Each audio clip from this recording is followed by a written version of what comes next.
नमस्कार.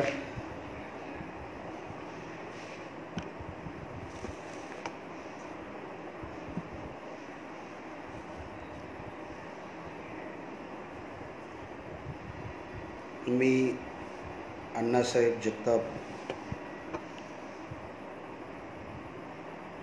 आज आपल्यासोबत संवाद साधण्यासाठी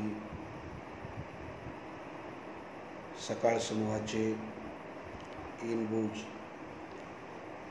या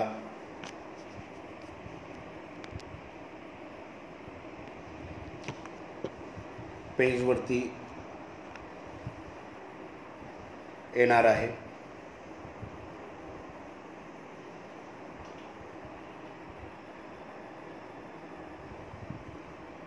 या पेजवरती चालवलेला हा जो उपक्रम आहे तो खूप चांगला उपक्रम आहे की जग बदलू इच्छित असणाऱ्या शी थेट संवाद या माध्यमातून होतो आहे आणि त्यांची ओळख सर्वांना होते.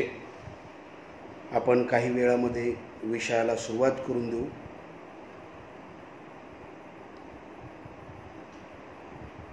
मी घोलप सरांना विनंती करतो की सुरुवात करायची का?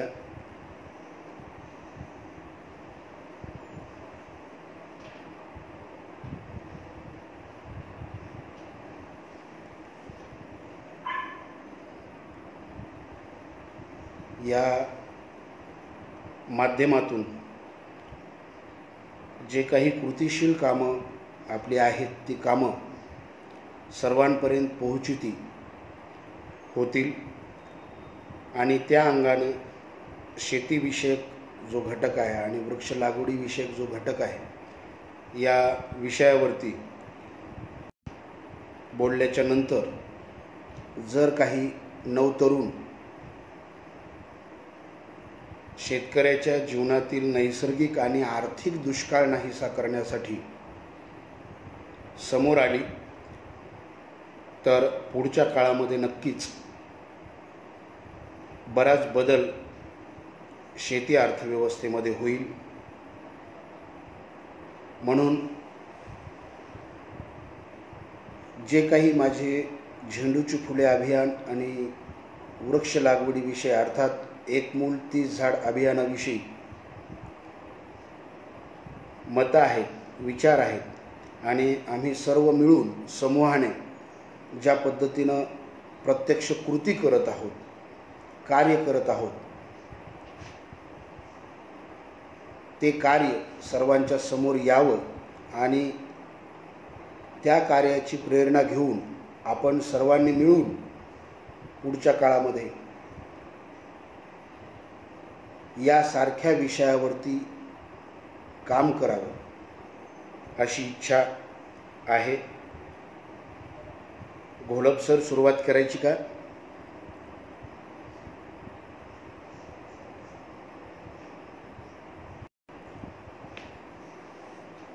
घोलप सर सुरुवात करूयात काय? आवाज येतोय ना माझा बरोबर?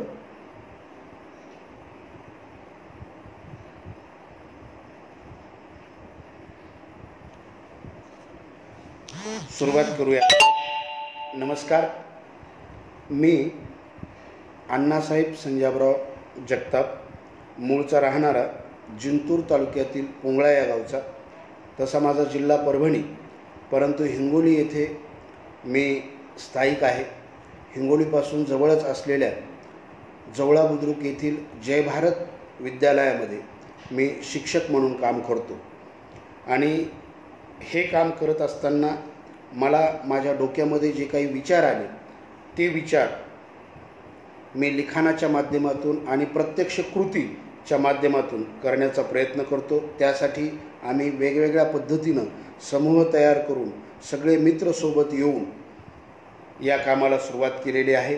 आज आपल्यासोबत संवाद साधण्यासाठी मला ही जी संधी उपलब्ध करून दिलेली आहे, लाईव्ह येण्याची संधी उपलब्ध करून दिलेली आहे, मी सर्वप्रथम या समूहाचे, या पेजचे जे प्रमुख आहेत, संपादक आहेत, संदीप काळे सर यांचे आभार मानतो.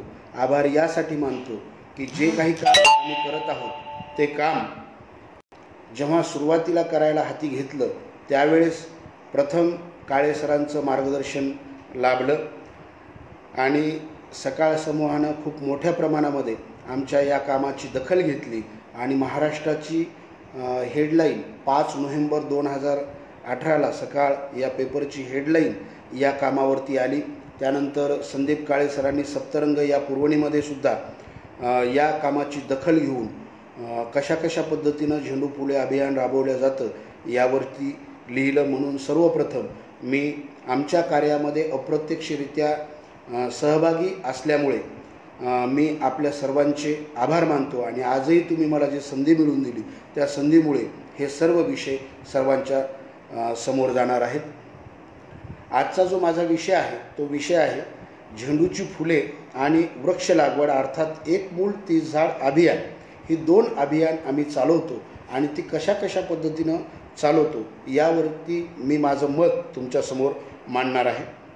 मित्र, झेंडूची फुले अभियान कशा पद्धतीनं सुरुवात झालं आहे मी थोडक्यामध्ये तुम्हाला सांगतो की माझ्या शाळेमध्ये झेंडूची फुलेचे उत्पादन घेणारे भरपूर मुलं आहेत आणि जेव्हा मागच्या 2 वर्षाखाली झेंडूच्या फुलाचा शून्य दर झाला होता, म्हणजे किंमत घसरली होती, फेकून देण्याची वेळ आलेली होती, त्यावेळेस आम्ही असा सर्वांनी मिळून विचार केला की आपण याला भाव देऊ शकतो का. आणि डोक्यामध्ये अनेक विचार घोळायला लागले आणि त्यातून मला एक कविता सुचली आणि त्या कवितेतून पुढे एक सिद्धांत माझ्या लक्षात आला आणि तो सिद्धांत मी मांडला. आणि सिद्धांत मांडल्याच्या नंतर अनेक मित्रांना आव्हान केलं की आपण या विषयावरती काम करूयात की जेणेकरून आपण या विषयावरती काम जर केलं तर आज जी शेतकऱ्याची परिस्थिती आहे ही परिस्थिती थोड्याफार का प्रमाणामध्ये आपण बदलू शकलो तर खूप मोठ्या पुढच्या काळामध्ये त्याचा फायदा होईल. ती कविता अशी होती की तुम्हाला काय म्हणायचं ते म्हणा, माझं मन मला म्हणतंय, देणाऱ्याला कळ सहन होत नसेल तर घेणाऱ्यानं लाजलं पाहिजे. माझं मन मला म्हणतंय की देणाऱ्याला कळ सहन होत नसेल तर घेणाऱ्यानं लाजलं पाहिजे आणि घामाच्या तराजूला बाजारात लक्ष्मीनं पूजलं पाहिजे. घामाच्या तराजूला बाजारात लक्ष्मीनं पूजलं पाहिजे.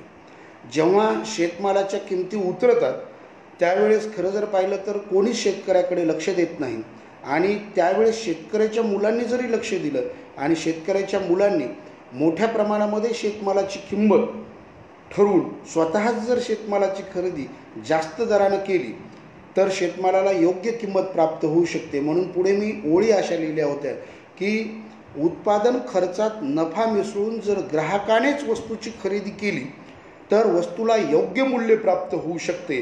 त्यावेळेस बऱ्याच जणांचे आक्षेप आले की असं कुठं होतं का, कारण वस्तूची किंमत तर मागणी आणि पुरवठ्यानुसार ठरत असते, परंतु ग्राहक वस्तूची किंमत ठरवतो का. माझं असं मत आहे की ग्राहकच वस्तूची किंमत ठरवतो. तो त्या वस्तूची गरज, उपयोगिता आणि त्या वस्तूचा उपभोग कशा पद्धतीनं घ्यायचा यावरच त्या वस्तूची किंमत ठरत असते. आणि मग जर शेतकऱ्याच्या मुलांनी एकत्र येऊ, आपला शेतमाल आहे, आपल्या शेतमालाला जसं तो बाकीच्या वस्तूला किंमत देतो तशी आपल्या शेतमालाला जर किंमत दिली म्हणजे त्याच्या उत्पादन खर्चात नफा मिसळून ती जर वस्तू आपण खरेदी केली, कारण आपल्याला माहीत आहे तिचा उत्पादन खर्च किती येतो. आपण शेतकऱ्याची मुलं आहोत. या भारत देशामध्ये 75,000 कोटीपर्यंत शेतकरी आणि शेतकऱ्यावर आधारभूत असलेली लोक आहेत की जे उत्पादकही आहेत आणि उपभोक्ते आहेत. मग उपभोग घेत असताना जर शेतकऱ्यांनी स्वतः समोर येऊन जर आपल्याच वस्तूचा जास्तीत जास्त उपभोग घेतला आणि त्याला योग्य किंमत दिली तर उत्पादन खर्च शेतकऱ्याचा निघून जातो आणि बाकी शिल्लक माल नक्कीच तो जास्त किमतीनं विकतो. हा विचार पुढे आला आणि या विचारातून 2018ला झेंडू फुले अभियान उभं राहिलं. हे अभियान उभं राहिल्याच्या नंतर 17 दिवसामध्ये महाराष्ट्रामध्ये हे एवढं अभियान पसरल्या गेलं. अनेक शेतकऱ्याची मुलं समोर आली आणि या शेतकऱ्याच्या मुलांनी समोर येऊन झेंडूच्या फुलाचा भाव कसा वाढेल, त्याचे बाजार कसे भरवता येतील यासाठी प्रयत्न केले आणि 2018ला दसऱ्याच्या दिवशी शून्य दर असलेली झेंडूची फुलं दिवाळीच्या दिवशी 17 दिवसाच्या नंतर कुठे 50 रुपये, कारण त्या झेंडूच्या फुलाची किंमत आपण 25 रुपये खर्च आणि 25 रुपये नफा मिळून स्वतःच ग्राहक म्हणून 50 रुपये ठरवली होती. तर शून्य दर असताना दसऱ्याला दिवाळीला कुठे 50 रुपये तर कुठे 110 रुपये, म्हणजे परभणीला अक्षरशः दिवाळीच्या दिवशी 2018ला 110 रुपये झेंडूच्या फुलाची किंमत गेली. अर्थात हे का शक्य झालं? कारण मागणी करत असताना माणूस दोन गोष्टीचा विचार करतो. कारण मागणीची व्याख्याच सांगते की इच्छाशक्तीला क्रयशक्तीचं पाठबळ म्हणजे मागणी होय. मग एखाद्या वस्तूची मागणी करत असताना आपण प्रत्येक वेळेस क्रयशक्तीचाच विचार करतो, पण इच्छाशक्तीसुद्धा तिथं असते. जर आपण इच्छाशक्तीचा वापर केला आणि आपल्या शेतकऱ्याचा माल की ज्या शेतमालाचा उत्पादन खर्च आपल्याला माहीत आहे तिथं इच्छाशक्तीला क्रिएट करून तो जर योग्य किमतीला खरेदी केला, जसे आपण दुसऱ्या वस्तू करतो, तर वस्तूला योग्य मूल्य प्राप्त होऊ शकतं. आणि अक्षरशः 2018मध्ये ह्या झेंडू फुले अभियानाचं वातावरण परभणी, नांदेड, हिंगोली, नाशिक, कोल्हापूरपर्यंत पसरलं. लोकसत्तासारख्या पेपरने, सकाळसारख्या पेपरने किंवा मीडियामध्ये झी 24 तास, ABP माझा या सगळ्या न्यूज चॅनलनी हे अभियान उचलून धरलं आणि शेतमालाच्या घामाला म्हणजे शेतकऱ्याच्या घामाला दाम दिले पाहिजे आणि त्यासाठी शेतकऱ्याच्या शिकलेल्या मुलांनी समोर आलं पाहिजे यासाठी लिखाण केलं आणि सर्वांच्या समोर हे अभियान आलं. मित्रो, मी तुम्हाला दोन विषयावरती बोलणार आहे. एक झेंडू फुले अभियानाच्या पाठीमागची भूमिका आणि दुसरी एक मूल 30 झाडे जी वृक्ष लागवड आहे त्या पाठीमागची भूमिका. म्हणून सुरुवातीला आपण शेती आणि झेंडू फुले अभियान या पाठीमागची भूमिका समजावून घेऊयात की ज्या भूमिकेच्या माध्यमातून पुढच्या काळामध्ये आपण शेतीमध्ये वेगवेगळ्या पद्धतीचे बदल करू शकतो. मित्रांनो, हे अभियान जेव्हा सुरू झालं त्यावेळेस अनेक मित्र समोर आले. त्या मित्रांमध्ये सुरुवातीला विठ्ठल भुसारे सर, रवी देशमुख सर, प्राध्यापक किरण सोनटक्के सर, संतोष कदम सर, त्यानंतर Keshav Khating sir, Ranjit Karegaonkar sir, Nitin Lohat sir, doctor Naik sir असे परभणीतून मित्र समोर आले. खूप नावं आहेत, म्हणजे हजारो मित्र रस्त्यावरती उतरून शेतकऱ्याच्या सोबत बसून परभणीमध्ये झेंडूची फुलं विकत होते. तर इकडं हिंगोलीमध्ये तर मोठा बाजार भरवलेला होता. 300 शेतकरी बसलेले होते आणि 300 शेतकऱ्याच्या सर्व शेतकऱ्याची शिकलेली मुलं, नोकरदार मुलं, व्यापारी, उद्योगपती मुलं ही त्यांना विक्रीसाठी मदत करत होती. मागच्या दसऱ्याच्या वेळेस शून्य दर आलेला होता, यावेळेस 50 रुपयांनाच विकायची अशी त्यांनी पणच केलेला होता. त्यामध्ये अनेक मित्र समोर आले. त्यामध्ये Premanand Shinde sir, Raja Kadam sir, Sangita Deshmukh madam, Vilas Jadhav sir, Namdev Dalvi यांच्यासारखे अनेक मित्र समोर आले. वसमतमधून हिंगोलीमध्ये चंद्रकांत कावरखे, पंडित अवचार सर, खंडेराव काका, टोंपे सर, गिरी सर आणि मुसळे सर अशा अनेक शेतकरी हिंगोलीमध्ये सोबत आले. तर नाशिकमध्ये ज्ञानेश्वर ढगे सर प्राध्यापक आहेत काका वाघ महाविद्यालयामध्ये, यांनी तिथे खूप मोठ्या प्रमाणामध्ये संघटन करून जास्तीत जास्त प्रमाणामध्ये झेंडूची फुलं शेतकऱ्याचा माल कसा विकेल यासाठी प्रयत्न केले. नांदेडमध्ये हुंबाड असो किंवा सेलूमध्ये आमचे सुरेश हिवाळे सर, शरद ठाकर सर, जिंतूरमध्ये आमचे मार्गदर्शक Shridhar Bhombe sir, doctor Kanedkar sir, Balu Budhwan sir असे अनेक मित्र, किती मित्रांची नावं घ्यावीत, सुषमा अंधारेसारख्या किंवा आमच्या मार्गदर्शक आणि सोबत सहकारी म्हणून काम करत असलेल्या मेघना बोर्डीकर किंवा अनेक जण, रवी देशमुख सारखे आमचे खंदे समर्थक, आमच्या परिवारातले एक सदस्य, हे सर्व मित्र मिळून यांनी झेंडू फुले अभियानामध्ये शेतकऱ्याच्या मालाला जास्तीत जास्त किंमत कशी मिळेल यासाठी खूप मोठ्या प्रमाणामध्ये प्रयत्न केले. आता या प्रयत्नाच्या माध्यमातून काय होऊ शकतं? एक गोष्ट होऊ शकते की शेतमालाची किंमत ही शेतकऱ्यांनी ठरवली पाहिजे आणि शेतकरीच ठरवू शकतो, कारण प्रत्येक उत्पादनाची किंमत तो उत्पादक ठरवत असतो. आज घडीला अशी परिस्थिती झालेली आहे की दुसऱ्या सगळ्या वस्तूची किंमत शेतकरी उत्पादक ठरवतो, मात्र शेतमालाची किंमत हा शेतकरी ठरवू शकत नाही. म्हणजे अगदी आपण पाठीमागे जर गेलो तर या देशामध्ये, या जगामध्ये धर्मवाद तयार झाला, वर्णवाद तयार झाला, जातीवाद तयार झाला.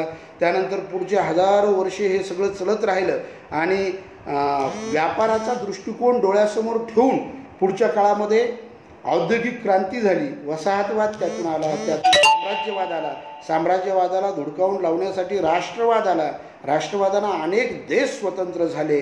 परंतु आज आपला देश काय, जगातले अनेक देश स्वतंत्र होऊन सुद्धा शेतकरी मात्र स्वतंत्र नाही, स्वातंत्र्य त्याला मिळालेलं नाही, तो पारतंत्र्याच आहे. तच आहे. कारण काय, तर तो त्याच्या वस्तूची किंमत स्वतः ठरवू शकत नाही. म्हणून आज घडीला शेतकऱ्यांना जर स्वतःच्या जीवनातला दुष्काळ नाहीसा करायचा असेल तर शेतकरीवाद निर्माण करणं गरजेचं आहे. मी जेव्हा हा पहिल्यांदा शब्द उच्चारला शेतकरीवाद, त्यावेळेस अक्षरशः अनेक लोक या शेतकरीवाद या शब्दाची हेटाळणी करायला लागले की शेतकरी आणि वाद. परंतु हेगेल असं म्हणतात की वाद म्हणजे परिवर्तनाची दिशा, वाद म्हणजे एखाद्या विशिष्ट निर्मितीविषयी असलेलं प्रेम. मग शेतकऱ्याविषयी असलेलं प्रेम जर शेतकरीवादात मांडलं तर त्यामध्ये वावगं काय. म्हणून मी त्याची व्याख्या केली की शेतकरीवाद म्हणजे काय, तर शेतकरीवाद म्हणजे शेतकरी, शेतमाल आणि शेतकऱ्यांना योग्य मूल्य प्राप्त करून देणे म्हणजे शेतकरीवाद. शेतकरी, शेतमाल आणि शेतकऱ्यांना योग्य मूल्य जर प्राप्त करायचं असेल तर सर्वप्रथम शेतकरीवाद निर्माण होऊन शेतकऱ्याच्याच शिकलेल्या नवतरुण, व्यापारी, नोकरदार, शिकलेल्या उद्योगपती मुलांनी यासाठी समोर येणं गरजेचं आहे. काय येणं गरजेचं आहे, तर यासाठी येणं गरजेचं आहे की शेतकऱ्याला उत्पादन कसं करावं हे अनेक वर्षापासून अनेक जण सांगत आलेले आहेत. परंतु शेतकऱ्याला उत्पादन कसं करावं हे खरं जर पाहिलं तर बाकीच्या कोणीच लोकांनी सांगू नये. कारण सकाळी उठला तेव्हापासून संध्याकाळपर्यंत तो काम करतो, परंतु त्याच्या वस्तूची जेव्हा बाजारामध्ये ती विक्रीसाठी जाते, मग त्याचं जेव्हा विपणन होतं त्यावेळेस त्या विपणनामध्ये मात्र बरेच जण फालके मारतात. आमच्याकडे शब्द आहे फालके मारणे किंवा लूट करणे. ही लूट मोठ्या प्रमाणामध्ये होते. कशी होते, तर समजा हरभरा आता 4,000 आहे, पण हरभऱ्याची डाळ मात्र 7,000 रुपये क्विंटल आहे. हरभऱ्याचं पीठ मात्र 120 म्हणजे 12,000 रुपये क्विंटल आहे. आणि हरभऱ्याच्या डाळीपासून तयार होणारे भजे किंवा कोणत्याही प्रक्रिया केलेल्या उद्योगातल्या वस्तू असो हरभऱ्याच्या डाळीपासून किमान त्याची किंमत 30,000 रुपये असते. म्हणजे विचार करा, जो उत्पादन करतो 4 महिने राबतो त्याच्या हरभऱ्याला 4,000 रुपये मिळतात, उत्पादन खर्च 3,000 रुपये निघून जातो आणि 1,000 रुपये त्याला फक्त पडतात. तो दुसरीकडं जो 1 दिवसात डाळ करतो 7,000 रुपये किंमत होते, त्याला त्यामध्ये 3,000 रुपये मिळतात. जो 1 दिवसात त्याचं पीठ करतो, बेसन करतो, त्याला जवळपास 5,000 रुपये मिळतात. आणि जो 1 दिवसात त्या डाळीचे भजे करतो किंवा वेगवेगळ्या पद्धतीची प्रक्रिया करतो त्याला 19,000 रुपये मिळतात. उत्पादन करणाऱ्याला फक्त 1,000 आणि प्रक्रिया करणाऱ्याला बाकीचे 29,000 रुपये मिळतात. याचा अर्थ असा की विपणनाच्या बाबतीमध्ये कुठेतरी आमचा शेतकरी बांधव कमी आहे. आणि मग हे विपणन कसं करायचं, विपणन 3 पातळीवरती होतं. विपणन करण्यासाठी संकलन करणे, त्याचं वितरण करणे आणि त्याचं समानीकरण करणे. हे समानीकरण, संकलन आणि वितरण या बाबीमध्ये शेतकऱ्यांना काहीही माहीत नाही. शेतकरी उत्पादन घेतो आणि मार्केटमध्ये त्याची नेऊन विक्री करतो, त्याची किंमत दलाल ठरवतो, व्यापारी ठरवतो आणि ज्या पद्धतीनं त्यांना ठरवायची ती त्याची व्यवस्था तयार झालेली असते आणि त्याच पद्धतीनं तो ठरवतो. म्हणून आज घडीला काय करणं गरजेचं आहे, तर आज घडीला शेतकऱ्याच्या पोरांनी एकत्र येऊन शेतमालाला किंमत देणं गरजेचं आहे. त्यासाठी स्वतः बाजारामध्ये गेल्याच्या नंतर शेतमालाची जर पडलेली किंमत असेल तर आपण शेतकऱ्याची मुलं आहोत, आपल्या जनुकामध्ये शेतकऱ्याचा अंश आहे, या मातीतला अंश आहे. म्हणून शेतमालाला योग्य किंमत द्यायची किंवा शेतकरी म्हणेल त्या किमतीला तो शेतमाल खरेदी करायचा. आणि विशेष गोष्ट, तो शेतमाल शेतकऱ्याकडूनच खरेदी करायचा. असं जर झालं तर पुढच्या काळामध्ये शेतमालाला योग्य किंमत मिळू शकते. हे प्रयोग झेंडूचे फुले अभियानाच्या नंतर आम्ही वेगवेगळ्या पातळीवरती वेगवेगळ्या ठिकाणी केले. आत्ता कालपर्वाची घटना, लॉकडाऊनमध्ये आम्ही वेगवेगळ्या शेतकऱ्यांना सोबत घेतलं आणि घरी बसून मार्गदर्शन केलं की आपण असे एकत्र येऊ शकतो. डायरेक्ट शेतकरी तू ग्राहक शेतमालाची विक्री करू शकतो. आणि यातून होईल काय, तर जो पैसा तुमचा मधला दलाल डायरेक्ट मिळेल. आणि आज घडीला या लॉकडाऊनच्या काळामध्ये बाजारपेठ बंद आहे, त्यावेळेस उपभोक्त्याला म्हणजे ग्राहकाला त्या वस्तूसुद्धा मिळतील, शेतमालसुद्धा मिळेल आणि डायरेक्ट त्याची किंमत तुम्हाला मिळाल्यामुळे तुमचासुद्धा त्याच्यामध्ये फायदा होईल. अनेक शेतकऱ्यांना विनंती करून, फोन करून आम्ही तयार केलं, आमच्या समूहानं तयार केलं. झेंडूची फुले अभियान आणि एक मूळ 30 झाडे अभियानामध्ये जे जे काम करणारे आमचे मित्र आहेत त्यांनी तयार केलं आणि तयार करून आम्ही मार्केटमध्ये उतरलो. मागच्या 2.5 महिन्यापासून अनेक जण म्हणजे जवळपास 55 जणांना तर आम्ही स्वतः बोलून उभं केलं, परंतु ही चळवळ एवढी मोठी राबवली गेली की पुढच्या काळामध्ये नाशिकपर्यंत आणि मुंबईपर्यंत अनेक जणांनी शेतकरी टू ग्राहक ही प्रक्रिया राबवली. कारण झेंडूच्या फुलामध्ये ही महत्त्वाची प्रक्रिया म्हणून आम्ही याला समजतो. वेगवेगळ्या पद्धतीचं शेतकऱ्यांना मार्गदर्शन करून, म्हणजे आमचे टेकाळे आहेत किंवा ॲडव्होकेट पठाडे सर आहेत, यांना विनंती करून केळी विकण्यासाठी किंवा भाजीपाला विकण्यासाठी समूह तयार करून दिला आणि वेगवेगळ्या प्रकारचे मॅसेज तयार करून दिले. आणि त्या मॅसेज हिंगोली असो किंवा परभणीमध्ये वेगवेगळ्या मित्रांना समोर करून त्यांना मॅसेज तयार करून दिले. जिंतूरमध्ये आदाम असोत, गुगे असोत यांना मॅसेज तयार करून दिले. वसमतमध्ये शिंदे असोत, मोहन शिंदे यांना मॅसेज तयार करून दिले. अनेक जणांना मॅसेज तयार करून देऊन वेगवेगळ्या पद्धतीची झेंडू फुले अभियानाची ग्रुप अगोदरचेच आमचे वर्षभरापासून 1.5-2 वर्षापासून जवळपास 100 ग्रुप व्हॉट्सअपचे आहेत. त्या ग्रुपमध्ये आम्ही प्रयत्न केले. झेंडूची फुले अभियानाचे प्रत्येक जिल्ह्यामध्ये जवळपास 11 जिल्ह्यामध्ये ग्रुप आहेत.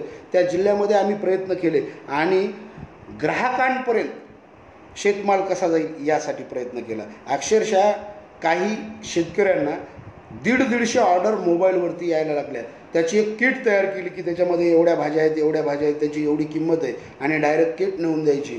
काही भाजीपाल्यावाल्यांनी डायरेक्ट किट त्या घरपोच नेऊन दिल्या. अक्षरशः एक उदाहरण तर असं सांगता येईल की काय होतं या परिस्थितीमध्ये. अशा परिस्थितीला सामोरं जात असताना शेतकरी घाबरतो आणि याच परिस्थितीची वाट हा व्यापारी वर्ग पाहत असतो की ज्यांना शेतकऱ्यांना लुटायचं आहे. कार्ल मार्क्सनं सांगून ठेवलेलं आहे की धनको आणि ऋणको, एक लुटणारा शोषक असतो तो एक शोषित असतो आणि नेमका शोषित घटक आणि शोषक घटक याच वेळेस जागृत होतो आणि शोषित करण्याचा प्रयत्न शेतकऱ्यांना करतो. अक्षरशः एक घटना मला यावर या ठिकाणी सांगावीशी वाटते की आमचे मित्र आहेत राजा कदम म्हणून, की ज्यांचे टरबूज 1.5 एकर टरबूज त्यांनी लावलेले होते. संकट एकामागून एक येत गेली की अनेक संकट येत जातात आणि शेतकऱ्याच्या नशिबी तरी फार मोठी संकट आहेत. हेच संकट त्यांच्याही नशिबी आलं. सुरुवातीला भाव असताना त्यांचं टरबूज बाजारात आलं नाही आणि जेव्हा भाव 15 रुपये 12 रुपये यायला लागले त्यावेळेस त्यांचं टरबूज बाजारात येण्याची वेळ आली आणि पडला आणि पावसामध्ये त्यांच्या शेतमालाचं भरपूर नुकसान तिथे होतं की काय अशी भीती झाली. त्याच वेळेस इथे टी व्हीवरती बातमी आली की 1 रुपयाला टरबूज शेतकऱ्याने विकले. एका शेतकऱ्याने तर अक्षरशः टरबूज शेतामध्ये वाळू दिले. त्यावेळेस आमचे मित्र राजाभाऊ खूप घाबरले की आता काय करता येईल, परंतु त्याच वेळेस त्यांनी उभं राहण्याचा प्रयत्न केला आणि निश्चय केला की आता मला माझे टरबूज स्वतःच विकायचे. मी हे उदाहरण का सांगतोय, कारण प्रत्येक शेतकऱ्यानं जर या पद्धतीनं विचार केला की माझा शेतमाल मी पिकवतो 3 महिने 2 महिने 4 महिने 1 वर्ष आणि विकायच्या टायमाला मात्र 10 दिवससुद्धा प्रयत्न करत नाही, 15 दिवससुद्धा प्रयत्न करत नाही आणि तसा जर प्रयत्न स्वतः झोकून देऊन ज्या पद्धतीनं रात्रीचं पाणी देतो, रात्रीची लाईट असेल तर जागतो, सापाचा या पद्धतीच्या विषारी प्राण्याचा विचार करत नाही, त्या पद्धतीनंच मार्केटमध्ये न भिता जर वस्तू विकली तर काय होऊ शकते याचं उत्तम उदाहरण राजाभाऊ आहे. का? कारण त्यांचा तो मळा 1.5 एकरचा मळा अक्षरशः व्यापाऱ्यांनी 50,000 रुपयाला अख्खा मळा गुत्ता मागितला होता आणि खर्च तर त्यांचा 50,000 झालेला होता. म्हणजे 3 महिन्याची मेहनत जाणार होती. त्यांनी पुढे चालून विचारसुद्धा केला की आपण हा मळा 1 लाख रुपयापर्यंत देऊन टाकू, 50,000 रुपये फायदा झाला तर तेवढाच घेऊ. परंतु त्याच रात्री त्यांनी निश्चय केला की आपण देण्यापेक्षा स्वतः विकू आणि त्या दिवशी त्यांनी निर्णय घेऊन स्वतः टरबूज काढली. गावातले 2 लखन आणि दुसरा एक व्यक्ती सोबत घेतला, त्यांना 2 ॲटो करून दिले, त्याची परवानगी काढली आणि तो माल घरपोच वसमतमध्ये विकायला सुरुवात केली. त्यांच्या टरबूजाला 12 रुपये 10 रुपये भाव मिळाला. पाऊस पडल्यामुळं त्यांचे 1 ठोक 25 टन टरबूज निघाल्यामुळं ते टरबूज 2 दिवसामध्ये विकणं गरजेचं होतं, म्हणून ते हिंगोलीला टरबूज घेऊन आले, नांदेडला टरबूज घेऊन आले. आमचे अनेक मित्र म्हणजे विकास प्राध्यापक आहे, विकास शिंदे प्राध्यापक असूनसुद्धा तो राजाभाऊसोबत विकायला बसला, मी विकायला बसलो, चंद्रकांत विकायला बसला, आम्ही सगळेजण मिळून विकायला बसलो, बाकीच्याही ठिकाणी सगळेजण विकायला बसले. लाजायचं कशाला, कारण आपलं उत्पादन आहे त्यामध्ये लाज कसली. आम्ही सगळेजण विकायला बसून तो टरबूज विकला. मला सांगायचं तात्पर्य यातून एक 50,000 रुपयाच्या जी टरबूजं व्यापाऱ्यांनी मागितली होती ती टरबूज आज घडीला 20 दिवसाच्या नंतर राजाभाऊंना 2.5 लाख रुपयाची झालेली आहे. 50,000 रुपये कुठं आणि 2.5 लाख रुपये कुठं, म्हणजे सरळ सरळ 4 पटीनं व्यापारी वर्ग त्यांची लूट करत होता. वेळी जागल्यामुळं राजाभाऊंचा 2 लाख रुपये 30-40 हजार रुपये त्यांना वाहनांना खर्च आला, पण जवळपास 2-1 लाख 1,80,000पर्यंत त्यांचा नफा झाला. मला या उदाहरणातून एकच सांगायचं आहे की मित्रांनो, जी शेतकऱ्याची मुलं शिकलेली आहेत, गावामध्ये रिकामी बसलेली आहेत, त्यांना मार्केट खूप पडलेलं आहे, आपल्या शेतमालाच्या प्रक्रिया करून, म्हणजे डाळीची हरभरा विकण्यापेक्षा डाळ करून किंवा त्याच्या प्रक्रिया करून जर विकल्या आणि सरळ शेतकऱ्यांचा माल जर ग्राहकापर्यंत दिला, तर आजही शेतकऱ्याच्या मालाला किंमत आहे आणि ती किंमत योग्य मिळवण्याचं काम शेतकऱ्याची मुलं करू शकतात. हे उदाहरण. त्यानंतर दुसरं एक उदाहरण बाबतीमध्ये आहे. ॲडव्होकेट पठाडे जे सरकारी वकील आहेत, त्यांनी स्वतःच्या केळी स्वतः विकल्या. सुरुवातीला त्यांच्या केळी जवळपास 250 रुपये क्विंटल, 600 रुपये क्विंटलपर्यंत मागत होते, पण शेवटी आज घडीला त्यांच्या केळी शेतकरी टू ग्राहक याने 40 रुपये डझन या किमतीने जात आहेत आणि 5 एकरचा मळा त्यांनी स्वतः विकल्यामुळे आणि अनेक जणांना सोबत घेऊन विकल्यामुळे 3 एकरचा मळा आज त्यांचा खलास झालेला आहे. माझं सांगण्याचं तात्पर्य या पाठीमागचं एकच आहे की पुढच्या काळामध्ये जर शेतकरीवाद शेतकऱ्यांनी जागृत केला, झेंडू फुले अभियानाचा जो उद्देश आहे की प्रत्येकानं मार्केटमध्ये गेल्याच्या नंतर शेतकऱ्याकडून शेतमाल खरेदी करावा आणि योग्य किमतीला खरेदी करावा. जर टमाटे 1 रुपये किलो असतील तर आपल्याला माहिती आहे त्याचा उत्पादन खर्च हा 7 रुपये 8 रुपये, आपण 15 रुपये किलो त्याची किंमत द्यावी. बाकीच्या ठिकाणी आपण खर्च करतो जिथं वस्तूची किंमतही विचारत नाही, प्रिंटेड किमतीनं तो माल घेतो आणि आपणच आपल्या वस्तूची मात्र किंमत करतो. हे फार चुकीचं आहे. म्हणून या देशातल्या शेतकऱ्याच्या शिकलेल्या नोकरदार, पगारदार, व्यापारी, उद्योगपती मुलांनी जरी सुधारले, कारण ते स्वतः उत्पादक जसे आहेत तसे उपभोक्ते सुद्धा आहेत आणि शहरामध्ये आज 50 ते 60% शेतकऱ्याची मुलं व्यापाराच्या दृष्टिकोनातून किंवा नोकरीच्या दृष्टिकोनातून गेलेले आहेत. त्यांनी संघटन करून आपल्या ग्रामीण भागातल्या शेतकरी बांधवांना जर मदत केली तर मोठ्या प्रमाणामध्ये हे वातावरण बदलू शकतं आणि हे बदलणारच आहे. कारण आता हजारो तरुण जागे होत आहेत. लॉकडाऊनच्या काळामध्ये प्रत्येकाला कळालेलं आहे की ही आर्थिक मंदी जर आता पुढच्या काळामध्ये कोण दूर करू शकेल, तर प्राथमिक क्षेत्र अर्थात शेतकरी आणि शेतीच आर्थिक मंदीला दूर करू शकते. आणि म्हणूनच शेतकऱ्यांना या संधीचा जर फायदा घ्यायचा असेल तर शेतकऱ्याच्या शिकलेल्या, गावामध्ये असलेल्या, ज्यांना नोकऱ्या लागलेल्या नाहीत, जे शिकलेले आहेत, त्यांनी स्वतः शेतमाल शहरात असलेल्या किंवा आपापल्या गावांमध्ये तो वितरित करावा. गावाने जास्तीत जास्त शेतमालाचाच उपयोग घ्यावा, तरच पुढच्या काळामध्ये शेतमालाला किंमत मिळू शकते. म्हणून शेतकरी वाद या समूहामध्ये, झेंडूची फुले अभियान यामध्ये आणि शेतकरी टू ग्राहक या प्रक्रियेमध्ये आपण सगळ्यांनी सहभागी जर झाले तरच पुढच्या काळामध्ये आपल्या शेतमालाला चांगले दिवस येऊ शकतात. हे सगळं करत असताना काही गोष्टी महत्त्वाच्या लक्षात आल्या की झेंडूची फुले अभियान राबवत असताना आपल्याला फक्त वितरणावरच काम करून चालणार नाही, तर उत्पादन खर्च इतका वाढलेला आहे की प्रत्येक कंपनी, प्रत्येक व्यक्ती हा शेतामध्ये बियाणं पेरायला सुरुवात झाली की आपापल्या वस्तूच्या जाहीर करतो आणि जाहिराती करून शेतकऱ्यांना एवढं उत्पादन होईल, तेवढं उत्पादन होईल म्हणून आपल्या वस्तू विकतो. म्हणजे ते फवारणी असो, खतं असोत किंवा वेगवेगळ्या पद्धतीच्या सिस्टीम असोत, कंपन्या समोर येतात. परंतु जेव्हा माल येतो त्यावेळेस तो शेतमाल मात्र कोणती कंपनी खरेदी करायला समोर येत नाही. अक्षरशः आम्ही तर असं बघितलं आहे की आमच्या शेतामधल्या कांद्याचं बी कॉन्ट्रॅक्ट केल्याच्या नंतरसुद्धा जर किंमत पडली तर घ्यायलासुद्धा येत नाही, अशी भीषण परिस्थिती आहे. म्हणजे स्वतःचा बियाणं, स्वतःची खतं, स्वतःचं हे विकत असताना, स्वतःची साधनं विकत असताना मोठमोठे आमिष दाखवले जातात, परंतु जेव्हा उत्पादन येतं त्यावेळेस ते उत्पादन विक्रीसाठी मात्र कोणतीही कंपनी मदत करत नाही. मग अशा परिस्थितीमध्ये शेतकऱ्यांनी एक गोष्ट लक्षात घेतली पाहिजे की कमीत कमी उत्पादन खर्च करून जास्तीत जास्त कशा पद्धतीनं उत्पादन मिळवता येईल आणि त्यातून जास्तीत जास्त नफा कमवता येईल.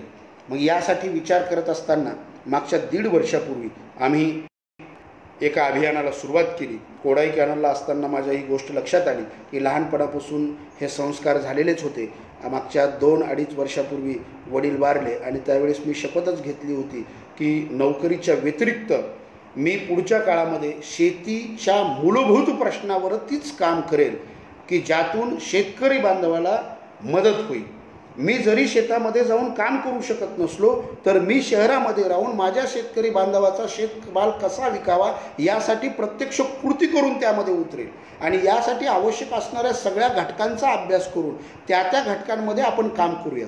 त्याच वेळेस एका दुसऱ्या अभियानाला आम्ही सुरुवात केली. ते अभियान म्हणजे एक मूल 30 झाडे अभियान.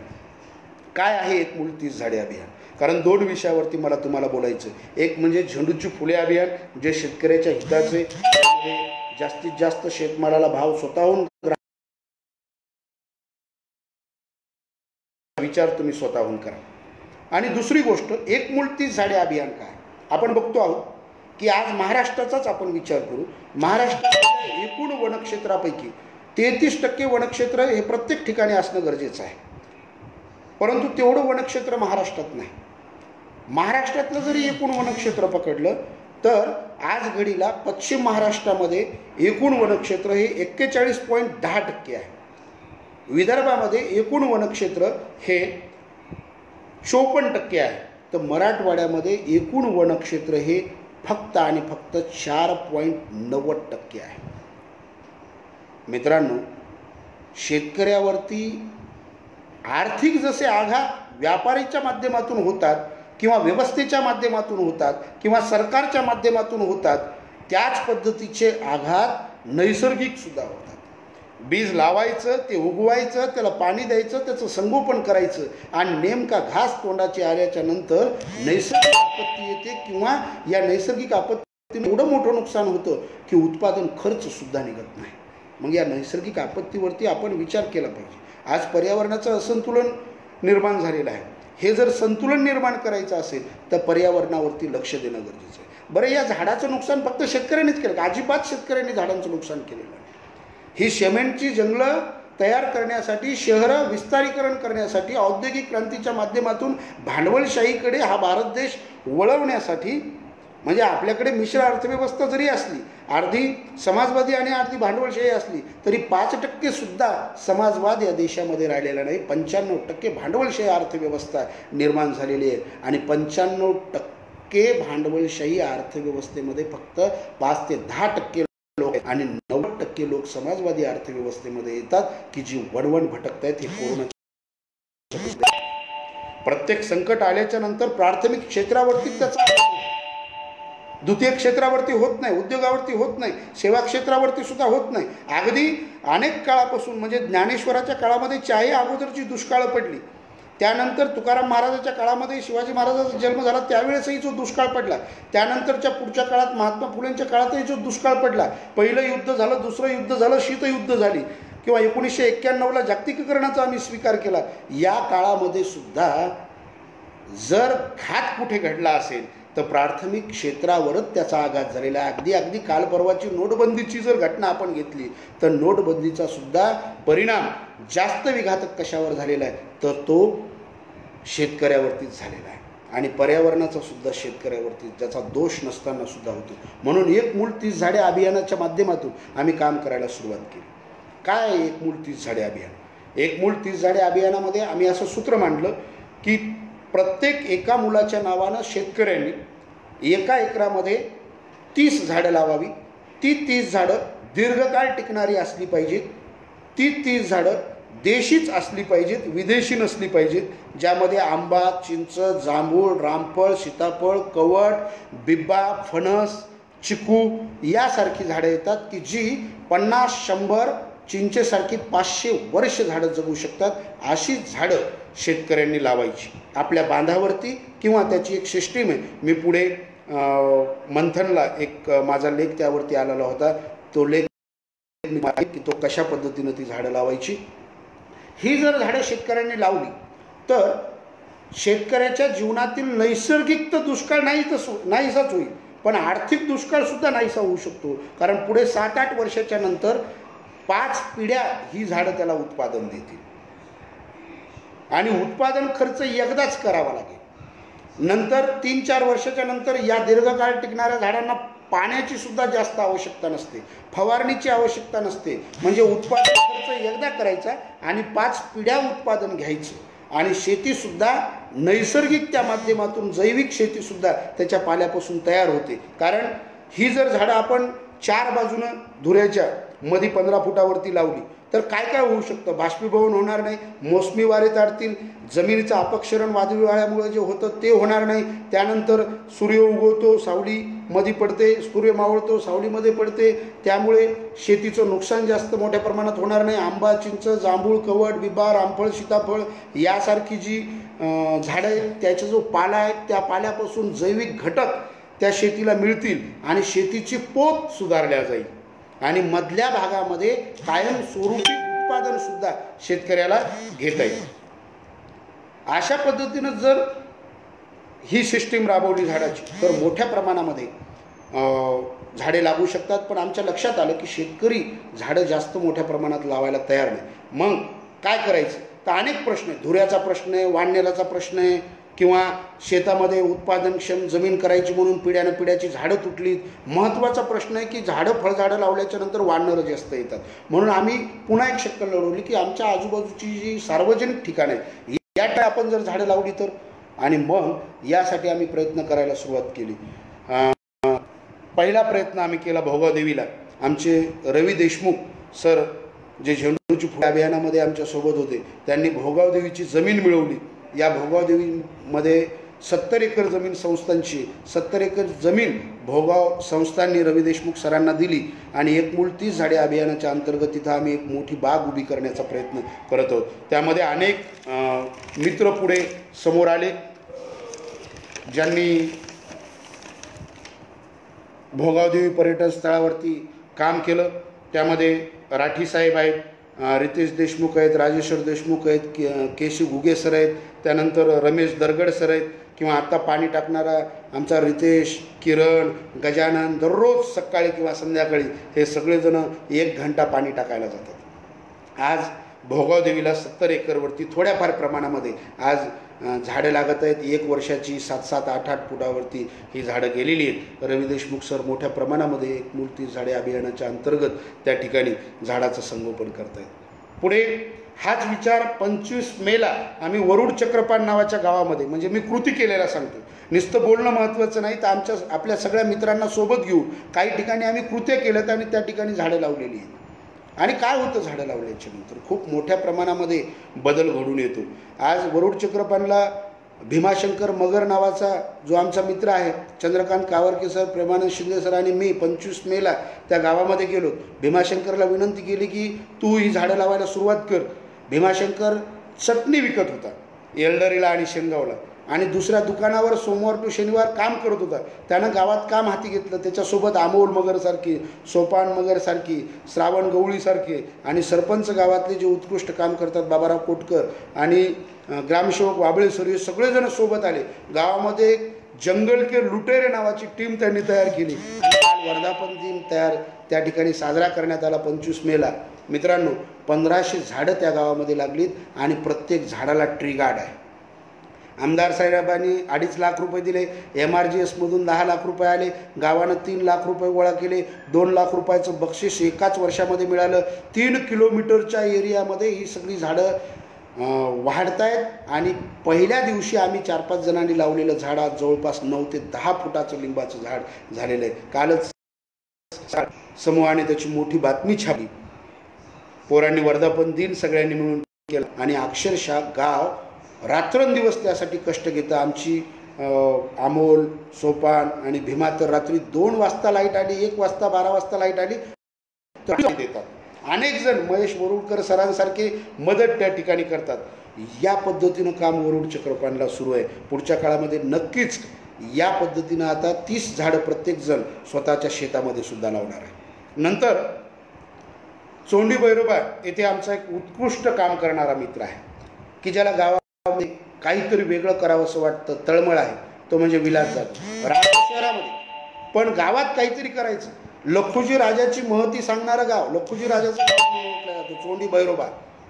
आणि या गावातली सगळी जाधव कंपनी, भैरोबाचं मंदिर आणि ओसाड पडलेला माळ, या ओसाड माळावरती काहीतरी करावं म्हणून विलास जाधव आमच्या टीममध्ये समोर आला. दुष्काळ निवारण नावाचा, चौंडी किंगडम नावाचा एक ग्रुप तयार केला आणि त्या ग्रुपच्या माध्यमातून Vilas Jadhav sir, Raja Kadam sir, Premanand Shinde sir, Ashish मगर, ॲडव्होकेट उदय जाधव, शहाजी जाधव सरपंच त्या गावचे, हे सगळेजण एका जागी आले आणि एका जागी येऊन विलासनं पहिलं रोप एप्रिल महिन्यामध्ये तिथं लावलं त्याच्या वाढदिवसाच्या निमित्तानं आणि ती रोपं वाढत वाढत वाढत वाढत आज घडीला 3,500 झाडं त्या गावामध्ये मोठी झाली आहेत. 1 वर्ष त्याचासुद्धा वर्धापनदी झाला. 3,500 झाडं विलासनं आपल्या गावामध्ये लावली. ही सगळी मित्र वसमतवरून चोंडी भैरोबाला जायची. मित्रच नाही तर त्यांच्या बायका, त्याच्या लखुजीराजे छोटा मुलगा, त्यानंतर सम्यक, त्यानंतर जिजाई, त्यानंतर आमच्या राजाभाऊ कदम यांची मुलगी, हे सगळे मिळून तिथं पाणी टाकायला रविवारी जात सुट्टीच्या दिवशी. आणि आज घडीला 3,500 झाडं रविवार पाशासारखा एक मित्र समोर आला, रात्रीचा पाणी देतो, मुदनर म्हणून एक आहे, ते सोबत अख्खं गाव त्या ठिकाणी झाडाचं संगोपन करण्यासाठी झटत आहे. त्यानंतर आंबुलगा म्हणून नांदेड जिल्ह्यामध्ये गाव आहे, त्यामध्ये संभाजी वडदे सर, आमचे शिवा आंबुलगेकर कविमित्र, त्यानंतर अरुण वडजे जे शिक्षक आहेत, ही सगळी मंडळी समोर आली. शिवजयंतीच्या निमित्तानं मी व्याख्यान द्यायला तिथं गेलो आणि त्यांना एकच सांगितलं की शिवाजी महाराजांचे पर्यावरणविषयक धोरण आणि शेतीविषयक धोरण मी मांडणार, जर तुम्ही कृती करत असताल तरच मी भाषणाला येतो. त्या गावानं कृती करायला सुरुवात केली. मागच्या 1 वर्षापासून त्या गावामध्ये 2 लाख रुपये जमा होऊन आज प्रत्येक झाडाला ट्री गार्ड आहे. संभाजी वड्डेसारखे कृषी अधिकारी मित्र दर रविवारी गावाकडे जातात, झाडाला पाणी टाकतात. अरुण सर सारखे जे बाजूच्या गावामध्ये शिक्षक आहेत, दर शनिवारी गावामध्ये लहान मुलांना सोबत घेतात आणि झाडांना पाणी टाकतात. आज आंबुलग्याला झाडं वाढत आहेत.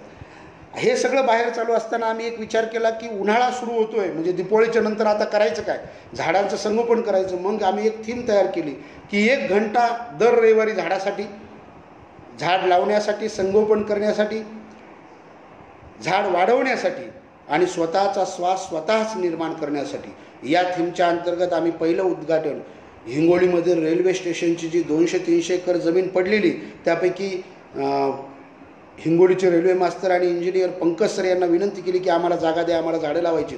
आज घडीला तिथं झाडं दर रविवारी डॉक्टर लखमार साहेब, पंडित अवचार सर, आमचे सावके गुरुजी, चंद्रकांत कावरके सर, त्यानंतर आमचा पंडित अवचार, त्यानंतर रतन आडे सर, अनेक मित्र, डॉक्टर प्राध्यापक विकास शिंदे सर, शालिग्राम शिंदे सर आहेत, म्हणजे प्राध्यापक डॉक्टर आहेत, न लाजता दर रविवारी सकाळी लहान मुलांना, अनेक शाळांमधली मुलं येऊन तिथं आम्ही झाडं लावली आणि आज दर रविवारी पाणी टाकायला जातो.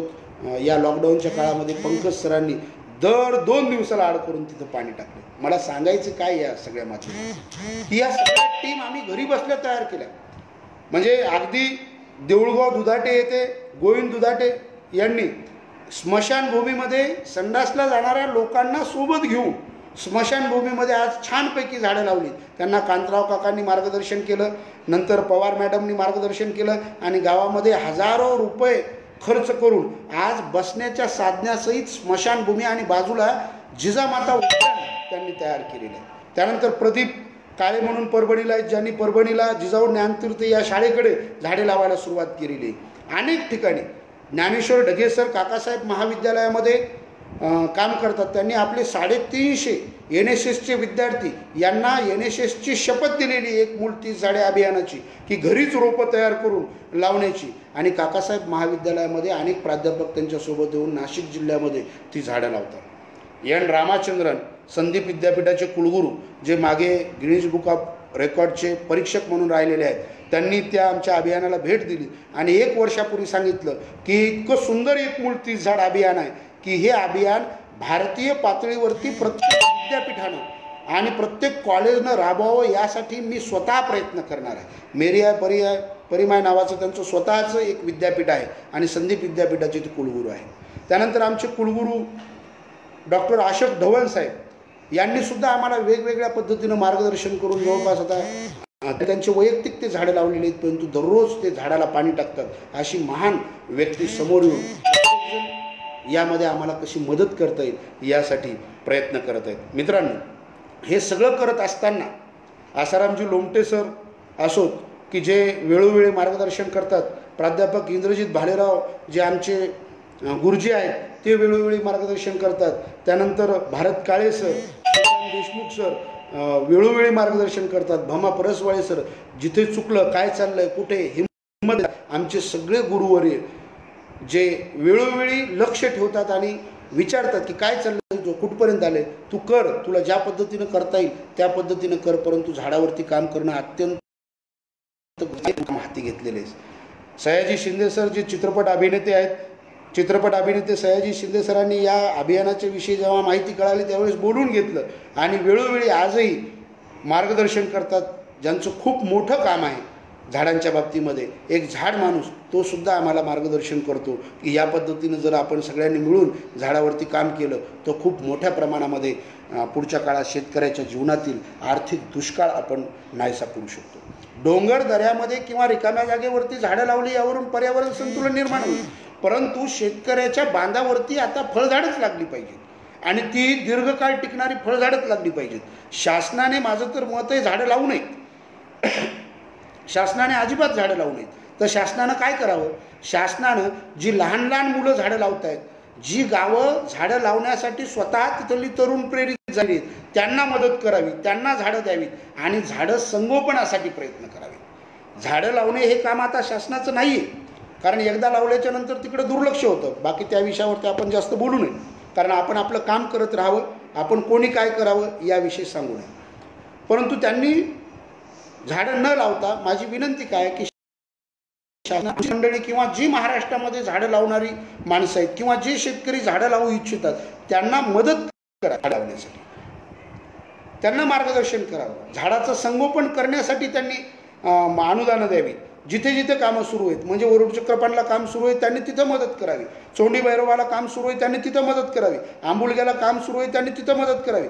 ज्या ज्या गावामध्ये, भोंबे सर आमचे माझ्या गावामध्ये मैनापुरीला काम करतात, त्यांची बरीच मुलं तिथं दर रविवारी काम करतात, त्यांना तिथं मदत करावी.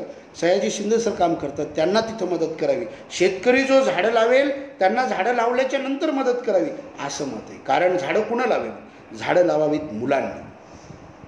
का मुलांनी लावावी? दुसरा एक विषय क्लिअर करतो की या अभियानामध्ये एक महत्त्वाची गोष्ट आहे जी अनेक जणांनी थीम घेतलेली आहे आता, आणि अनेक मुलं या अभियानाच्या माध्यमातून झाडं लावत आहेत. जी झाडं लावल्याच्या नंतर मुलं संगोपन करतायत. अनेक जण या थीमवरती काम करून वेगवेगळ्या संस्थांच्या माध्यमातून मुलांना प्रेरित करतायत. एक मूल 30 झाडे अभियानाची छोटीशी थीम आता महाराष्ट्रामध्ये पसरू लागलेली. प्रत्येक मुलानं आपल्या घरी रोपवाटिका तयार कराव्यात. आता माझ्या घरी माझ्या मुलीनं, अवनीनं आणि अर्णवनं एक रोपवाटिका तयार केलेली. आत्ता 500 पन्न्यांमध्ये आम्ही माती भरून त्यामध्ये रामफळाची, चिंचची, आंब्याच्या कोळी ज्या आलेल्या आहेत, ज्या गावरान आहेत त्या कोळी किंवा बेल किंवा कवट याच्या बिया लावलेल्या आहेत आणि 500 झाडं माझ्या घराच्या पुढच्या बाल्कनीमध्ये तयार होत आहेत. प्रत्येक मुलांना आपल्या घरी ज्या पन्न्या आहेत रिकाम्या, बिस्लरीच्या बाटल्या आहेत त्या कापून, ज्या तेलाच्या पन्न्या येतात किंवा ज्या निरमाच्या पन्न्या येतात त्याच्यामध्ये कापून त्याला माती भरून, खर्च येत नाही, माती भरून त्याच्यामध्ये आपल्याच भागात येणाऱ्या फळाच्या बिया लावाव्यात आणि स्वतःची रोपवाटिका तयार करावी. तिला नाव द्यावं आवनी रोपवाटिका, माही रोपवाटिका. आमच्या बाळू बुधवन सरांची मुलगी आहे माही, जी फक्त 4 वर्षाची, तिनं एक रोपवाटिका तयार केली. सप्तरंगामध्ये बोरसे मॅडमनी खूप छान लेख माहीवरती लिहिला, माही टू ग्रेटा व्हाया मलाला नावाचा. त्या मुलीनं काय केलं की छोटी रोपवाटिका तयार केली आणि तिला नाव दिलं एक मूल 30 झाडे अभियानाची माही रोपवाटिका. आमची जिजाई मगर सरांची किंवा लखुजीराजे किंवा राजेश्री कावरखे सरांची किंवा सम्यक प्रेमानंदचा, असे अनेक माझ्या शाळेतले 100 मुलं रोपं तयार करतात आणि अनेक शिक्षक मित्रांच्या शाळेमधली मुलं रोपं तयार करतात. केशव घुगे सरांच्या शाळेमध्ये रोपं तयार झाली आणि ती लावली आहे आणि आता त्याचं संगोपन होते. अनेक शाळांमधून आज रोपं, कुठे सर आमचे बिळजचे, त्यांनीसुद्धा रोपं तयार केली. अनेक शिक्षकांनी आपल्या मुलांना बिया देऊन रोपं तयार केली. मित्र, हे सगळं का सांगतो? शेतकऱ्याच्या जीवनातील आर्थिक आणि नैसर्गिक दुष्काळ जर जाहीर संपुष्टात आणायचा असेल, दुष्काळ निवारण करायचं असेल, तर एकीकडे शेतमालाला किंमत मिळावी यासाठी झेंडू फुले अभियान आणि शेतकरी वाद निर्माण व्हावा, तर दुसरीकडे एक मूळ 30 झाड या अभियानाच्या माध्यमातून मी तुम्हाला सांगितलेत आम्ही या पद्धतीच्या कृत्या केलेल्या आहेत. या पद्धतीच्या कृत्या करून आम्ही प्रयत्न करतो आहोत. झेंडूची फुले अभियान मागच्या 2 वर्षापूर्वी झालं, तसं गेल्या वर्षी खूप मोठ्या प्रमाणामध्ये परभणीला रॅली निघाली. आमचा केशव खटिंग, प्राध्यापक Vitthal Bhusare sir, doctor Naik sir, Nitin Lohat, Kiran Sontake sir, वसमतला राजा कदम सर, नामदेव दळवी सर, आमचे मार्गदर्शक तानाजीराव भोसले साहेब, ज्ञानेश्वर ढगे सर यांनी रॅल्या काढल्या. हिंगोलीमध्ये सुद्धा भमा परसवाळे सर स्वतः मोठे साहित्यिक असून विक्रीला बसले.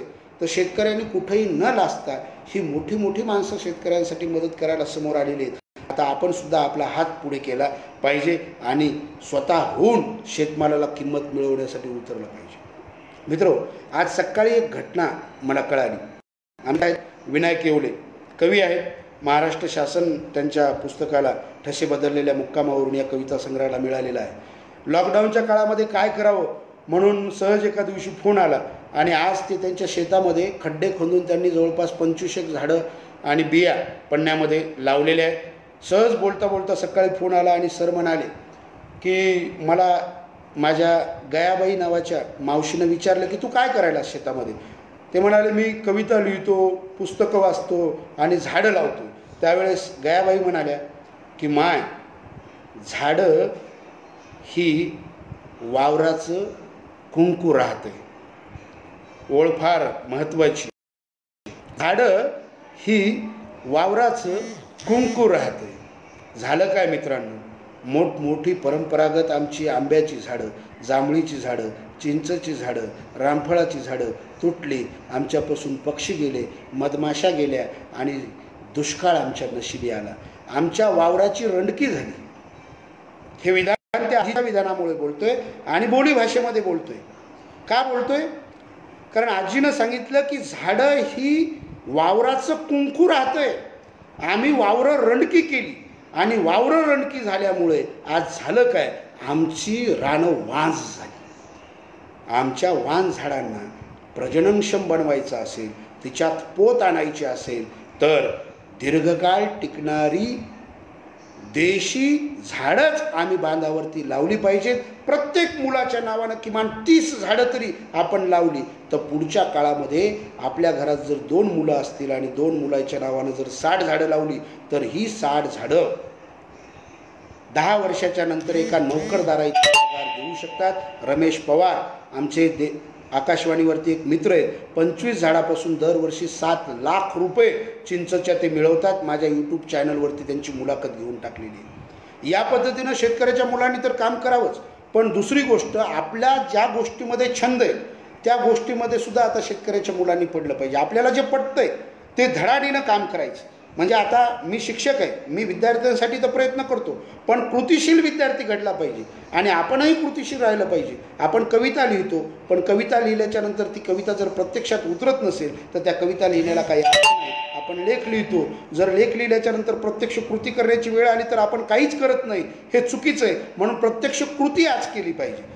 अनेक महामानवांनी सांगून ठेवलं. महात्मा फुल्यांनी सांगितलं, शिवाजी महाराजांनी सांगितलं, सयाजीराव गायकवाडांनी सांगितलं, संभाजी राजांनी सांगितलं, अगदी अलीकडे महामानव डॉक्टर बाबासाहेब आंबेडकरांनी सांगितलं. परंतु आम्ही मात्र कुणाचंही ऐकत नाही, कृती मात्र करत नाही. म्हणून या महामानवांचे विचार आपल्या डोक्यामध्ये भिनून आता प्रत्यक्ष कृती करण्याची वेळ आलेली आहे आणि ती कृती केली पाहिजे. एक छोटंसं उदाहरण सांगतो की आमचे एक शिवराज जगताप नावाचे मित्र आहेत. 10वी नापास आहे. 10वी नापास असूनसुद्धा त्यांचा एक छंद आहे चित्र काढण्याचा आणि या छंदातून त्यांनी आज जागतिक पातळीवरती नाव केलेले. म्हणजे 10वी नापास झाल्याच्या नंतर चित्र काढत काढत आज ग्रीसमधल्या कोसोवाला, चायनामध्ये, हॉलंडमध्ये, पोलंडमध्ये आणि अबुधाबीमध्ये जे 250 एकरवरती मंदिर बनतं आहे त्या मंदिरावरती आज शिवराजचे चित्र आहेत. म्हणजे एखाद्या कलेच्या मागे जर झपाटून लागलं, एखाद्या छंदाच्या मागे जर झपाटून लागलं तर आज घडीला आपला शेतकऱ्याचा शिकलेला, नोकरी न लागलेला मुलगासुद्धा विपणन करून स्वतःच्या शेतमालाची स्वतः विक्री करून आणि एखाद्या छंदाची जोपासना करून आपलं भवितव्य घडवू शकतो. म्हणून पुढच्या काळामध्ये जर आपण या पद्धतीनं विचार केला आणि विचार करून समोर आला तर शेतीला चांगले दिवस आल्याशिवाय राहणार नाही. कार्ल मार्क्स असं म्हणतात. कार्ल मार्क्स माझा अर्थशास्त्र असल्यामुळे माझ्यावरती खूप प्रभाव करून गेलेले आहेत. Friedrich Engels, Das Kapital, Communist Manifesto, समाजवादाचा जाहीरनामा आणि एकूणच त्यांचे असलेले विचार जे आहेत ते डोक्यामध्ये सतत असतात. म्हणून श्रमाला मूल्य मिळालं पाहिजे. जोपर्यंत श्रमाला मूल्य मिळणार नाही तोपर्यंत हा देश काय हे जगसुद्धा सुधरू शकणार नाही. लॉकडाऊनच्या काळामध्ये सगळं जग बंद होतं पण आमची शेती मात्र सुरू होती. आमचा शेतकरी मात्र शेतामध्ये राबत होता आणि सगळ्यांचं पोट जगाचा पोशिंदा तो झालेला होता आणि पुढच्याही काळामध्ये तो राहीलच. म्हणून कार्ल मार्क्सने एक सांगितलेलं आहे की खरा माणूस कोण? खरा माणूस तो जो स्वतः घडत घडत दुसऱ्याला घडवतो तो खरा माणूस. म्हणून तुम्हाला कितीही तुमच्यावरती टीका होऊ द्या, चांगलं काम करत असताना आपण तर घडायचं पण दुसऱ्यांना सुद्धा सांगायचं, दुसऱ्यांना सुद्धा घडवण्याचा प्रयत्न करायचा. आपण 5 झाडं लावली तर तेवढा फरक पडत नाही पण आपण 100 घेऊन जर 5000 झाडं लावली तर त्याचा परिणाम होतो. चांगल्या माणसाच्या सोबत चांगली कृतिशील माणसंच येतात, हसणारे हसत राहतात. त्यांना हसू द्यात. आपण सगळे मिळून लावूयात. शेतकऱ्याच्या जीवनातील नैसर्गिक दुष्काळ दूर करण्यासाठी प्रयत्न करूयात. शेवटी जाता शेतकरी आणि शेतकरी बांधवाला आणि कृषी अर्थव्यवस्थेला विध्वंस करणारी एक कविता म्हणतो. कविता म्हणण्याच्या अगोदर सगळ्यांचे आभार मानतो की आपण या फेसबुकवरती मला ऐकलं. मी काही लोकांची अप्रत्यक्षरित्या नावं घेऊ शकलो नाही अनावधानाने. त्या मित्रांनासुद्धा विनंती करतो की आपण सोबत मिळून काम करूयात. माझा मोबाईल नंबर घ्या 99 21 55 93 94 या मोबाईलवरती कधीही संपर्क करा. आपल्या गावामध्ये 5 मित्र जर एका जागी आले तर 5 मित्र एका जागी येऊन आपण गाव सुधरू शकतो. याची मी 4-5 उदाहरणं तुम्हाला दिलेले आहेत. हे 4-5 उदाहरणं घेऊन आपण पुढे गावामध्ये अनेक मुलं म्हणतात की काम नाही आणि वेगवेगळ्या वाईट मार्गाला लागतात. त्या मुलांनी लक्षात घेतलं पाहिजे की आपल्या कृषी अर्थव्यवस्थेला सगळीकडून कुरतडण्यासाठी अनेक लोक बसलेले आहेत. अनेक प्राणी, मी त्यांना प्राणी म्हणतो की अनेक प्राणी आपल्या कृषी अर्थव्यवस्थेला लुटण्यासाठी बसलेले आहेत. तर त्यांना लुटू देऊ नका. वेळीच प्रश्न विचारण्यासाठी जागे व्हा. प्रश्न विचारा. त्या प्रश्नांची उत्तरं तुम्हाला मिळालीच पाहिजेत यासाठी प्रयत्न करा. म्हणून एक कविता शेवटी तुमच्यासमोर ठेवतो. ती कविता अशी आहे. कुरतडत आहेत धनाची मुळं रानात घुसून हे उंदीर खूप झाले आहेत आणि बिळं जाऊ. कुरतडत आहेत धनाची मुळं रानात घुसून हे उंदीर खूप झाले आहेत आणि बिळं जागोजागी. आता उंदीर कोण आहेत ते तुम्ही शोधा, मी सांगण्याची गरज नाही. कुरतडतायत धनाची मुळं रानात घुसून हे उंदीर खूप झाले आहेत आणि बिळं जागोजागी. गोचडागत चिटकून बसले आळी बोंडाला. गोचडागत चिटकून बसले आळी बोंडाला. बोंड फुटण्या अगोदरच कापसाच्या झाल्यात गाठी. हे कोणते तणनाशक आहे? हे कोणते तणनाशक आहे जे पीकच खाऊन टाकते आणि तण उभे जिथे तिथे? हे कोणते तणनाशक आहे जे पीकच खाऊन टाकते आणि तण उभे जिथे तिथे? उभे रान वाळताना जखमा जुन्यात चिघळत आहेत. उभे रान वाळताना जखमा जुन्यात चिघळत आहेत आणि पुचाट खौंदावरच्या माशा कितीही हाकलल्या तरी पुन्हा टोचण्या मारतायत. उभे रान वाळताना जखमा जुन्यात चिघळत आहेत. पुचाट खौंदावरच्या माशा कितीही हाकलल्या तरी पुन्हा पुन्हा टोचण्या मारतायत. नुसती आग जाळ नुसता. नुसती आग जाळ नुसता खोल खोल पसरत जातोय. सोसवत नाही आता सरकार, सोसवत नाही. नुसती आग जाळ नुसता खोल खोल पसरत जातोय. सोसवत नाही आता सरकार, सोसवत नाही. काट्याने टोचणी मारावी म्हणतो एकदाची. ठसठस तरी बाहेर पडेल आणि या भुकेल्या माशांचं पोट तरी भरेल. काट्याने टोचणी मारावी म्हणतो एकदाची. ठसठस तरी बाहेर पडेल आणि या भुकेल्या माशांचे पोट तरी भरेल. नखुरडे झाले आहे बोटाला नखुरडे. नखुरडे झाले आहे बोटाला नखुरडे. अडकित्ता का अडकित्ता सरकार. नखुरडे झाले आहे बोटाला नखुरडे, अडकित्ता देता का अडकित्ता, सुपारी अजिबात खाणार नाही, सुपारी अजिबात खाणार नाही, कारण आमचेच दात आमचेच होट, आम्हीच बहुमत देतो तुम्हाला आणि तुम्ही मग आम्हाला गांजर दाखवता. नखुरडे झाले आहे बोटाला नखुरडे, अडकित्ता देता का अडकित्ता सरकार, सुपारी अजिबात खाणार नाही. हे बोटच कापावे म्हणतो काट दिशी ज्यानं तुम्हाला मतदान केले, हे बोटच कापावे म्हणतो काट दिशी ज्यानं तुम्हाला मतदान केले.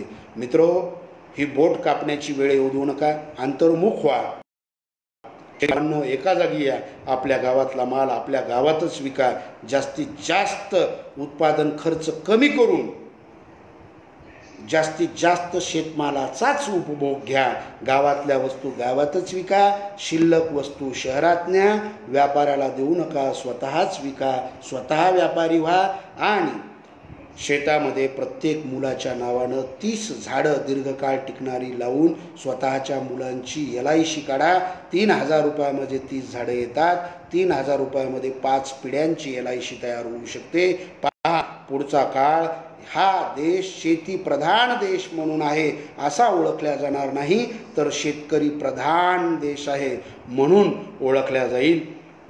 एवढीच अपेक्षा बाळगतो आणि मला संधी दिली सर्वांच्या समोर बोलण्याची, त्याबद्दल पुनश्च एकदा येऊन भोज या पेजचे साम TV सकाळ समूह यांचे आभार मानतो आणि खूप वेळ झाला, रजा घेतो. धन्यवाद.